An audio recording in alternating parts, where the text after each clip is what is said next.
قرآن میں حضرت موسیٰ علیہ السلام کے ذکر میں دو فرعونوں کا ذکر ہے کہ ایک وہ جس کے زمانے میں آپ علیہ السلام پیدا ہوئے اور جس کے گھر میں آپ نے پرورش پائی، اور دوسرا وہ منفتح بن رمسیس ثانی بحر احمر میں غرق ہونے والا فرعون جس کی طرف حضرت موسیٰ علیہ السلام کو نبوت دے کر بھیجا گیا، جس کے پاس آپ علیہ السلام دعوت اور بنی اسرائیل کی رہائی کا مطالبہ لے کر پہنچے تھے، اور جو بالآخر غرق ہوا۔ موجودہ زمانے کے محققین کا عام خیال یہ ہے کہ پہلا فرعون رمسیس دوم تھا، اور جس فرعون کا غرق ہونے میں ذکر ہے وہ رمسیس میں دوم کا بیٹا منفتح تھا۔ اسی نے بنی اسرائیل کو غلام بنا لیا اور ان پر ہر طرح کے مظالم کرتا تھا۔ 1491 قبل مسیح میں جب فرعون مصر نے موسیٰ علیہ السلام اور ان کی قوم کا پیچھا کیا کہ انہیں ختم کر دے، اور اچانک ایسا مقام آیا کہ آگے صرف سمندر تھا اور پیچھے فرعون کا لشکر، بھاگنے کا کوئی راستہ نہ تھا، تب اللہ نے حضرت موسیٰ علیہ السلام کو حکم دیا کہ اپنا عصا مبارک سمندر میں مارو۔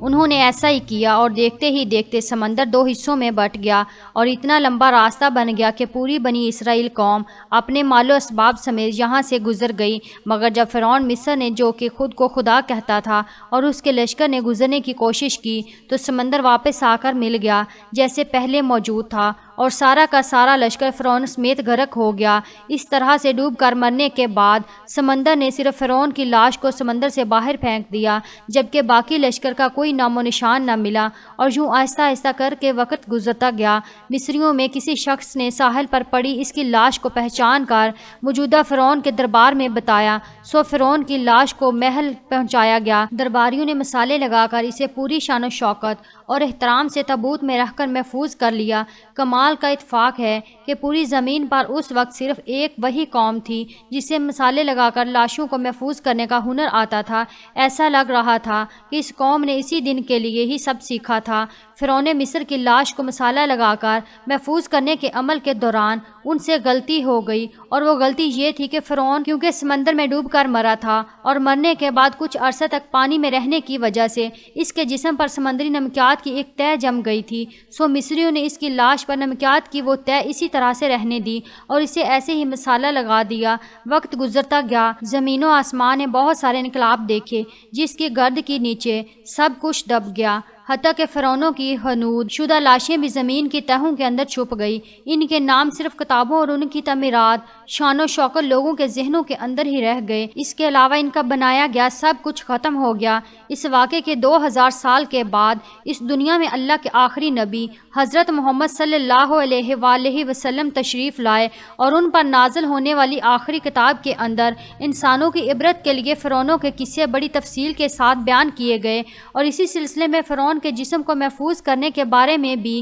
ایک آیت نازل ہوئی، جس کے اندر اللہ پاک واضح طور پر فرماتا ہے کہ ہم تیرے جسم کو آنے والے انسانوں کے لیے عبرت بنا کر محفوظ کر لیں گے۔ اس آیت مبارکہ کی سچائی پر تمام مسلمانوں کو یقین تو تھا، لیکن وہ یہ سمجھنے سے قاصر تھے کہ خدائی کا دعویٰ کرنے والے کی لاش بلا کہاں محفوظ کی گئی ہوگی، اسے کیسے عبرت کا نشان بنایا جائے گا، کون اس کی تصدیق کرے گا۔ یہ اتنا نازک معاملہ تھا کہ ذرا آپ خود سوچ کر دیکھیں کہ قرآن پاک کے اندر بیان کیے گئے اللہ کے تمام الفاظ میں سے اگر صرف یہ ایک آیت مبارکہ بھی یا اللہ کا یہ دعویٰ نعوذ باللہ غلط ثابت ہو جاتا تو غیر مسلم کفار کے سامنے مسلمان کس منہ سے باقی قرآنی آیات کا دفاع کرتے، مگر یہ اللہ تعالیٰ کا کلام ہے جس کے اندر شک کی کوئی گنجائش نہیں، اسی لیے ہر دور کے اندر اس نے اپنے آپ کو اور اپنے ایک ایک لفظ کو منوایا ہے۔ 1871 میں مصر کے ایک شہر الغورنیہ سے تعلق رکھنے والے غریب اور معمولی چور احمد عبد الرسول کو فرعونوں کی حنود شدہ لاشوں کی طرف جانے کا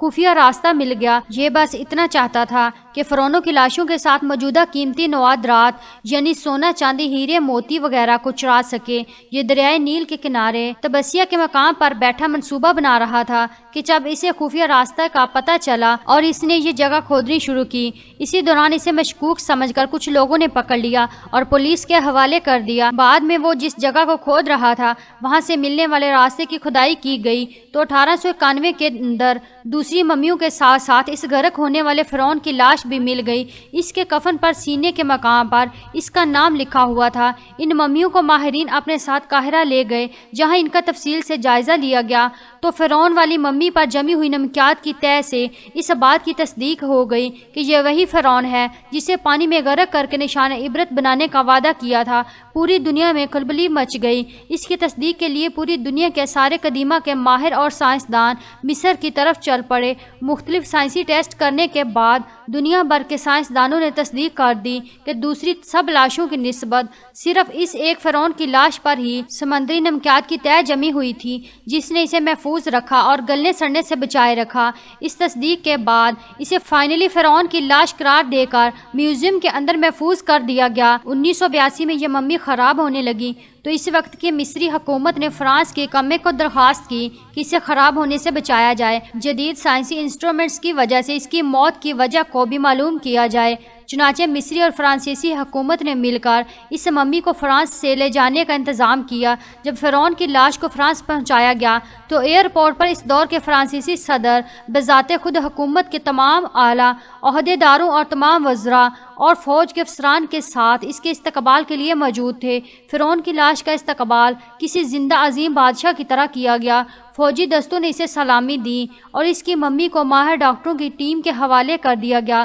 اس ٹیم کے سربراہ تھے ڈاکٹر مورس بوکائے جو مذہبی طور پر کرسچن تھے۔ جب مائکروسکوپک ٹیسٹوں کے ذریعے ممی کے تمام اعضاء کا باریک بینی سے جائزہ لیا گیا تو معلوم ہوا کہ اس کی لاش اور جسم کے اندر سمندری ذرات ابھی تک موجود ہیں، یعنی یہ کنفرم ہے کہ اس کی موت سمندر میں ڈوبنے کی وجہ سے ہی ہوئی تھی، کیونکہ سمندری پانی کے اندر ہی اس قدر نمکیات پائی جاتی ہیں۔ بحیرہ احمر میں ڈوبنے کے بعد اس کی لاش پھول کر سمندر پر تیرنے اور حمام فرعون تک پہنچنے میں کافی وقت لگا ہوگا، جس کے دوران میں اس کے گوشت پوست میں سمندری پانی کا نمک جذب ہو گیا ہوگا۔ یہ نمک اس کی لاش کو حنوط کرتے وقت خارج نہیں کیا جا سکتا تھا۔ 3000 برس کے دوران میں یہ رفتہ رفتہ اس کے جسم سے خارج ہو کر ایک تہ کی صورت میں جم گیا اور جب پٹیاں کھولی گئی تو نمک اس پر جمع ہوا پایا گیا۔ مگر ایک بادشاہ کی موت پانی میں ڈوبنے کی وجہ سے ہو، یہ سوچنا اپنے آپ میں بہت ہی حیرت انگیز سوال ہے، کیونکہ ایسے عظیم بادشاہ اپنے ساتھ نرم بستروں پر خوبصورت لباسوں میں سونے چاندی ہیرے موتیوں کے ساتھ جڑے اعزاز کے ساتھ دفن کیے جاتے ہیں، اور یوں مرنے کے بعد دفنانے تک اس کی شان و شوکت اسی طرح سے قائم رہتی جیسے زندہ بادشاہ کی۔ ڈاکٹر مورس کے لیے بھی یہ ایک حیرت کی بات تھی، اور اسی تجسس میں اس نے اس ممی کے بارے میں مزید جاننے کی کوشش کی تو اسے معلوم ہوا کہ اس بادشاہ کی موت کے حالات مسلمانوں کے نبی حضرت محمد صلی اللہ علیہ وآلہ وسلم پر نازل ہوئی کتاب قرآن پاک کے اندر آج سے 1400 سال پہلے تفصیل سے درج ہے۔ اسے پتا تھا کہ جہاں سے یہ لاش ملی ہے وہ ایک اسلامی ملک ہے، چنانچہ تجسس کے ہاتھوں مجبور ہو کر وہ مصر پہنچا، کیونکہ یہ ایک سائنسدان تھا، اسی لیے اس نے مصر کے ایک سائنسدان سے ملاقات کی جس نے اسے قرآن پاک کھول کر سورۃ یونس کی آیت نمبر 90 اور 92 کا ترجمہ لفظ با لفظ سنایا، جس میں فرعون کی خدائی کا دعویٰ، اس کا پانی میں ڈوب کر مرنا اور پھر پانی سے نکال کر اس کی لاش کو محفوظ کرنے کا وعدہ اللہ تعالیٰ نے واضح طور پر کیا ہوا ہے۔ ان قرآنی آیات کا اشارہ بالکل واضح تھا اور صرف ایک جانب تھا کہ تجھے میں مرنے کے بعد آنے والی نسلوں کے لیے محفوظ کر کے عبرت کا نشان بنا دوں گا۔ سو ڈاکٹر مورس نے جب اس قرآنی آیت کا ترجمہ پڑھا تو بے اختیار چلا اٹھا کہ بالکل قرآن سچی کتاب ہے، اس کا ایک ایک لفظ اور اللہ کے پیغمبر حضرت محمد صلی اللہ علیہ وآلہ وسلم سچے ہیں۔ اسی وقت کلمہ پڑھا اور مسلمان ہو گیا۔ قدیم مصر کے اس فرعون کو عام طور پر ایک طلسماتی بادشاہ کے روپ میں پیش کیا جاتا ہے جو بڑے رعب و جلال والا اور مضبوط جسم کا مالک تھا، لیکن ایک طویل سائنسی تحقیق کے بعد اب اس کی اصلیت دنیا کے سامنے آ گئی، کیونکہ ماہرین آثار قدیمہ، تاریخ دانوں، سائنس دانوں اور میڈیکل سائنس کے ماہرین نے مل کر مصری شہر کے اندر فرعون کے مقبروں کے شہر میں موجود ڈھانچے پر جدید ٹیکنالوجی سے ریسرچ کی اور سپر کمپیوٹر کی مدد سے 2000 جسمانی نقوش کی مدد سے اس کے جسم کے خد و خال کی تصویر کو تیار کیا تو معلوم ہوا کہ یہ فرعون قدرے نازک جسم کا مالک تھا۔ اس کا بایاں پاؤں ٹیڑھا تھا اور بیماری اور کمزوری کی وجہ سے وہ چھڑی کے سہارے چلتا تھا۔ اس کے باپ اور اس کی ماں کے ڈی این اے کے نمونوں سے یہ ثابت ہوا ہے کہ اس کے ماں باپ آپس میں بہن بھائی تھے۔ ماہرین کا کہنا ہے کہ اس فرعون کی جسمانی خامیوں، کمزوریوں کی وجہ بھی یہی تھی کہ اس کے ماں باپ کا آپس میں دراصل بہن بھائی کا رشتہ تھا۔ یہ فرعون آج سے تقریباً 3500 سال قبل مصر کا حکمران تھا، اور اس وقت کی رسم کے مطابق ہر فرعون کی لاش کے ساتھ شاہی استعمال میں رہنے والی کچھ چیزیں بھی دفن کر دی جاتی تھیں۔ فرعون کی لاش عبرت کے لیے ایسے محفوظ کر کے دنیا کے سامنے رکھ دی گئی ہے کہ آج انٹرنیٹ پر، اخباروں، ٹی وی چینلز پر کروڑوں اربوں انسانوں کی آنکھوں کے سامنے قابل ترس حالت میں موجود ہے۔ کس لیے؟ عبرت کے لیے، سوچنے کے لیے کہ عبادت کے لائق اور ہمیشہ رہنے والی صرف ایک ہی ذات ہے، جو کہ سب کا خالق اور مالک ہے، سب کا رازق ہے۔ اور اگر دنیا کے انسانوں میں واقعی کوئی خدا موجود ہے تو اپنی قوم کو تباہ ہونے سے پہلے خود کو ہی اللہ کا عذاب سے بچا کر دکھا دے۔ اللہ سے دعا ہے کہ وہ ہمیں ہر قسم کے فتنہ سے محفوظ بنا کر نبی آخر الزماں حضرت محمد صلی اللہ علیہ وآلہ وسلم اور اہل بیت کا سچا اور پکا عاشق بنائے۔ آمین ثم آمین۔ اللہ پاک سے دعا ہے کہ وہ ہم سب کو نیک عمل کرنے کی توفیق عطا فرمائے۔ ویڈیو پسند آئے تو چینل کو سبسکرائب کریں اور ویڈیو کو لائک کریں، اور کمنٹ باکس میں اپنی رائے کا اظہار ضرور کریں۔ شکریہ۔